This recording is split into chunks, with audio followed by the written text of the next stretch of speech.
पहलवान का दूसरा भाग 2। पहले तो लोगों को शक हुआ कि कहीं लालजी नाम के आदमी ने ही तो नहीं भेजा है इसे तंत्र मंत्र करके। लेकिन इस बात की पुष्टि के लिए समस्या के समाधान के लिए सबने लालजी से मिलने की ठान ली। कुछ व्यक्ति उस आदमी के घर के सदस्यों के साथ मिलकर जो गांव उसने बताया था उस तरफ चल पड़े लालजी से मिलने। जब वो लोग लालजी के पास पहुंचे तो उन्होंने सबसे पहले ये आजमाया कि कहीं इसी आदमी ने तो कोई तंत्र मंत्र नहीं किया।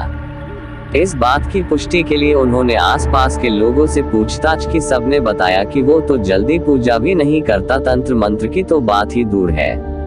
इस बात ने सबको सकते में डाल दिया और अब वो लोग लालजी के पास पहुंचे और उन्हें सारी घटना से अवगत करवाया।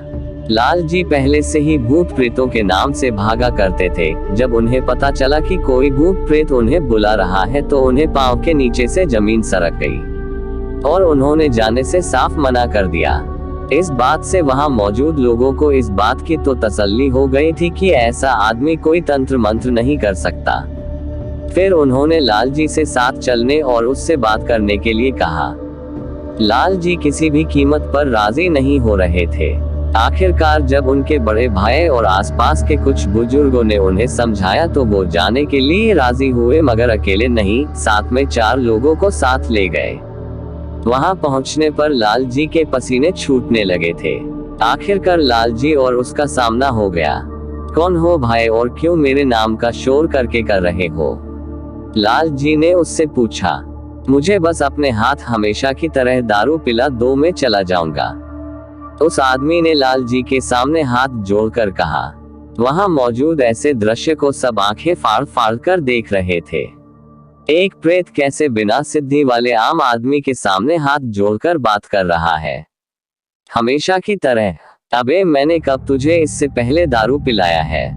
लालजी अब उससे बिना डरे बात करने लगे थे। लालजी मजाक ना करो, हर हफ्ते मुझे दारू का भोग देते हो, उससे मेरी प्यास मिट जाती है। थोड़ी सी दारू दे दो, चला जाऊंगा। वो फिर से विनती करने लगा। अब लालजी को झल्लाहट होने लगी और वो थोड़ा तेज आवाज में बोलने लगे।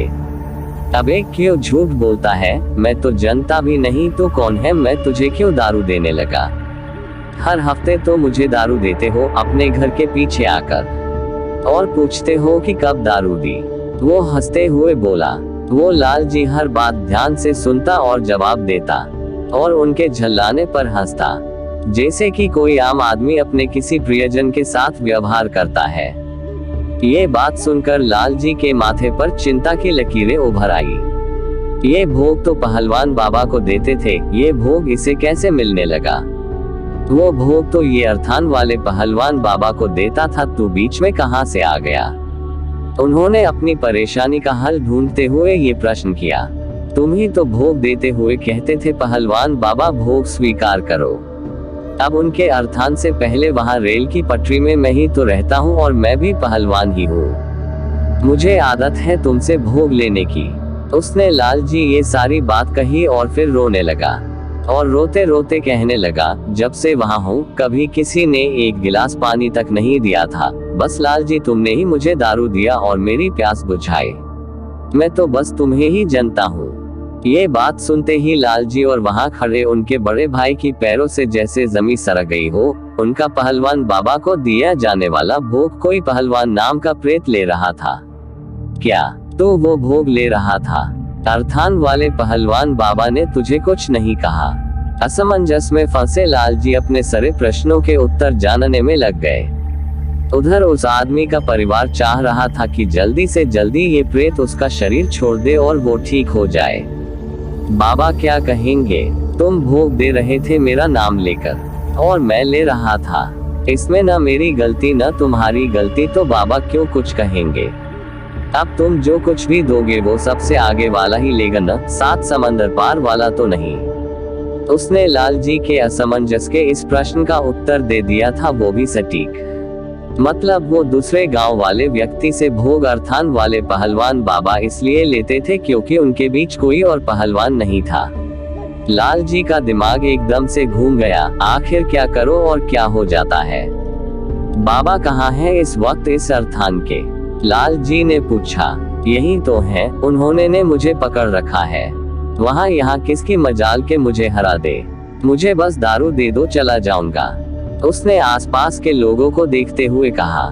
तभी उन व्यक्तियों में से एक व्यक्ति आगे आए और लालजी कहा कि बेटा, इसको दारू दे दो और जाने दो, वरना इस आदमी के शरीर को इसकी सवारी तोती रहेगी और फिर ये महीने भर तक खड़ा भी नहीं हो पाएगा। बात सत्य थी, किसी पहलवान और बलशाली आत्मा की आमद जब किसी के शरीर पर होती है तो उसके शरीर की शक्ति कम होती चली जाती है। लालजी ने अपने प्रश्नों पर विराम लगाया और फिर वहीं पर पास पड़ी बोतल उठाए और एक ढक्कन दारू लेकर उसके मुंह में डाल दी, और वो व्यक्ति पीते ही नीचे गिरा और बेहोश हो गया। उसके जब होश आया था तो वो ठीक हो चुका था। पहलवान बाबा के अर्थान पर उसने दंडवत प्रणाम किया और धीरे धीरे सब वहां से चले गए और लालजी भी अपने घर आ गए। घर पहुंचते ही उनके बड़े भाई ने पहले पूरी घटना और जो कुछ वो करते थे लालजी से पूछा। उसके बाद अच्छे से उनकी खबर ली। उनके आलस्य के कारण कितने ही वक्त से पहलवान बाबा को भोग नहीं पहुंचा था और प्रेत तो रीझ गया सो और। अगली बार से लालजी की जगह उनके बड़े भाई ने अर्थान पर जाकर भोग देने की जिम्मेदारी ली और उसका निर्वाह करने लगे। करीब 1 महीने तक सब कुछ ठीक ठाक चला, मगर 1 महीने के फिर से एक अजीब सी घटना घट गई। इस कहानी का 3 भाग देखना ना भूले। इस कहानी में आपको थोड़ी सी भी सच्चाई या अच्छी लगे तो लाइक सब्सक्राइब करें, कमेंट के जरिए अपना विचार लिखना ना भूले ताकि ऐसा वीडियो आगे भी ला सकूं। Bye bye and take care.